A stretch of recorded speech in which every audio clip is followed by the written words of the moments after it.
এই বড় দেখলে হয় না, দোকানের পজিশন দেখতে হয়। দোকান কিন্তু এলে পজিশন হচ্ছে মেন, কোন পজিশনে আছে, ভবিষ্যৎ কি এই দোকানটার, এই ভবনটার, এই বিল্ডিংটার, মার্কেটটার ভবিষ্যৎ কি। অনেকে কল দেয় ভাই দোকান 35 স্কোয়ার ফিট, দোকানের দাম যা 60 লাখ টাকা।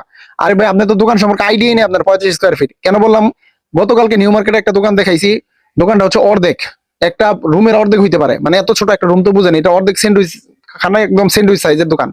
তো এমন একটা দোকানের দাম চায় 5 কোটি টাকা। কারণ ওইখানে চলে, দোকানও চলে, 2,20,000 টাকা ভাড়া দেয়, স্টাফ খরচ 5 জন 6 জন স্টাফের খরচ চালায়, 70 লাখ টাকা অ্যাডভান্স দেওয়া। তা তারা যদি ভাড়া না দিতে পারতো, না চলতো, তারা এই দোকানটা চালাইতে পারতো? আবার এই দোকানটার দাম 5 কোটি হইতে পারতো? তাহলে স্কোয়ার বড় ইস্যু না। আবার আপনারা নিয়ে পুরো গোডাউন নিয়ে দিতে পারবো 50 লাখ টাকা দিয়ে, গোডাউনের মতো দোকান, মানে গোডাউন না সরি, দোকান নিয়ে দিতে পারবো 50 লাখ টাকা দিয়ে, বিশাল দোকান, কিন্তু দোকান চলে না, কি লাভ বলেন? 10,000 টাকা ভাড়া দিতে পারবে না। তো বড় দেখলে হয় না, দোকানের পজিশন দেখতে হয়। দোকান কিন্তু এলে পজিশন হচ্ছে মেন, কোন পজিশনে আছে, ভবিষ্যৎ কি এই দোকানটার, এই ভবনটার, এই বিল্ডিংটার, মার্কেটটার ভবিষ্যৎ কি, বা দোকানের ভবিষ্যৎ কি, দোকানের পজিশনটা কোথায় আছে, এগুলো দেখে দোকান কিনবেন। আল্লাহর মধ্যে কখনো ঠকবেন না। দোকানের স্কোয়ার বা ওই হাবি জাবি এগুলো দেখতে গেলে ধরা খাইবেন। আবার অনেকে বলে যে ভাই আমার কম টাকায় ভালো দোকান দেন, কম টাকায় ভালো দোকান নাই, এর জন্য কেউ কল দিবে না। কম টাকায় ভালো দোকান আপনারা যদি আমি দিতে যাই, দলিল দুর্বল হবে, মার্কেট দুর্বল হবে, বিল্ডিং দুর্বল হবে, ওই ক্ষেত্রে আপনারা মানে আমাদের এবার না করেন যে ভাই না এই দরকার নেই, বিল্ডিং দুর্বল, আবার কয় মার্কেট দুর্বল।